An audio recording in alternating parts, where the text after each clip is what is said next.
What if I told you that a simple sound could slash your stress, maybe even fix your sleep schedule? Sounds a little out there, right? But some scientists think your brain can literally tune itself to specific vibrations for healing. Today, we're diving deep into these so-called secret frequencies, the ones people claim can do everything from repairing your DNA to finally shutting down that voice in your head that won't stop overthinking. So, is there any truth to this? Let's find out. Okay, so let's get real. Can a simple sound frequency actually heal your body? That's the big question, isn't it? We're about to jump into the pretty wild world of sound therapy. We'll look at the stuff that's backed by science, like stress reduction, but we're also going to tackle those bigger, crazier claims like cellular repair. It's time to separate the facts from the fluff. This is the exact promise that has everybody talking. I'm talking Silicon Valley biohackers, spiritual seekers, you name it. They're all tuning in. And the core idea is pretty mind-blowing, that sound isn't just something you hear with your ears. Nope, it's a physical force, a vibration that could, in theory, interact with our very cells. We're talking about the potential to literally reshape our biology. Wild stuff. All right, so how on earth does this actually work? Let's start with the science-backed stuff, the method that has the most research behind it, binaural beats. And let me be clear, this isn't magic or wishful thinking. This is straight up neuroscience. Okay, this is where it gets really, really cool. It's all thanks to a neat trick your brain does called the frequency following response. See, your brain doesn't just passively hear two different tones. It actively gets involved and creates a third beat, a phantom frequency that isn't actually being played at all. It's happening entirely inside your head. So here's a breakdown of how it works. Imagine this. We play a 200 hertz tone in your left ear.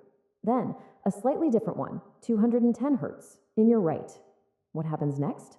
Your brain does the math. It perceives the difference, 10 hertz, and creates that phantom beat.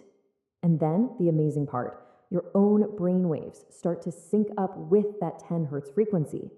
You are literally, and I mean literally, tuning your brain like a radio. And this is where it gets super practical, right? Because we can use this to target specific mental states. Look at the alpha wave range. That's your relaxation and mental clarity zone. In fact, a major study found that using a 10 hertz beat right in that alpha sweet spot significantly cut down on rumination. That annoying repetitive loop of negative thoughts that keeps you up at night? Yeah, that. It also boosted sleep quality. You're basically guiding your brain into a state of quiet, calm focus. But let's be honest. While the science here is super intriguing, the research is, it's mixed. Some studies show these amazing benefits, while others are less consistent. So the real takeaway is that this can be a very personal thing. For some people, it's an absolute game changer for their focus or sleep. For others, the effect might be way more subtle. It really is about experimenting and finding what works for you. Okay, now let's completely shift gears. We've talked about the neuroscience. Now we're going to dive into something different, something with roots in ancient tradition. Let's talk about the solfeggio frequencies. And listen, these are not some new age trend that just popped up on Instagram. No way. These tones have a history that goes back for centuries. We're talking about their use in ancient Gregorian chants and other sacred music. They were basically lost to time for a while until they were rediscovered back in the 1970s. Now, the whole idea behind these is totally different from binaural beats. This isn't about creating a phantom beat in your brain. Instead, this is all about a concept called vibrational resonance. The belief is that these specific tones have frequencies that just naturally match up with the vibrations of our body and our mind. And by listening to them, we can kind of nudge everything back into balance. So each of these 6 core frequencies is said to have a specific job. You've got 396 hertz for liberating guilt and fear, and 852 for returning to spiritual order. But the most famous one, by far, is 528 hertz.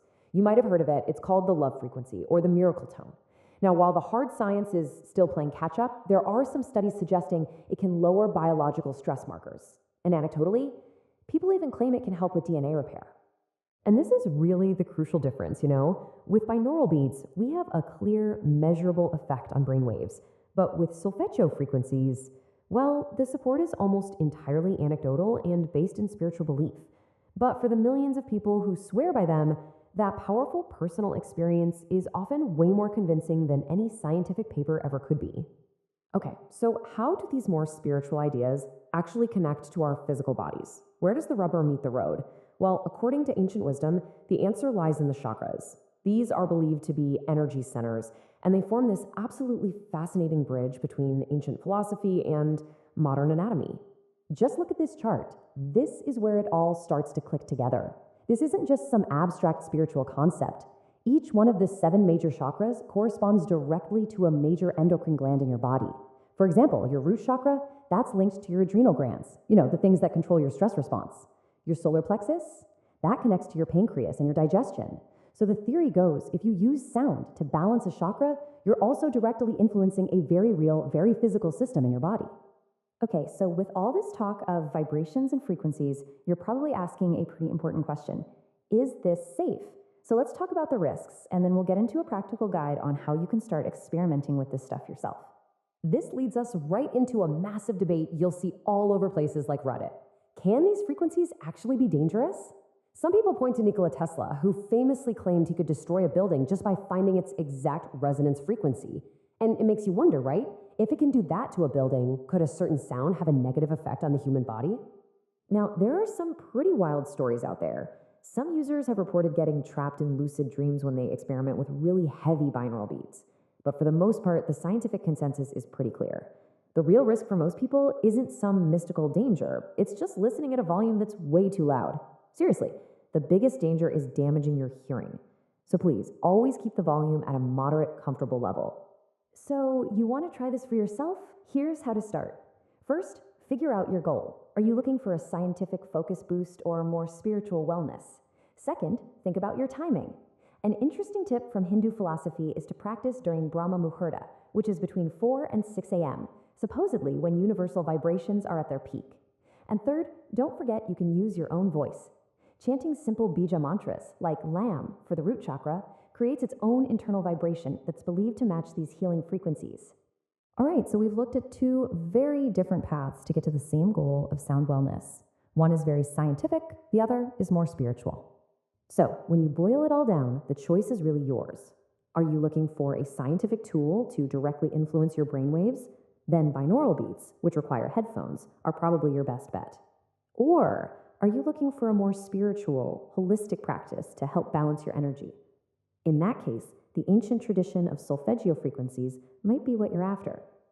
At the end of the day, sound is this incredible bridge connecting ancient wisdom with modern health. Whether you want to boost your productivity with beta waves or maybe heal your heart with 528 Hz, the frequency is out there. It's available. So the only question left is, are you going to tune in?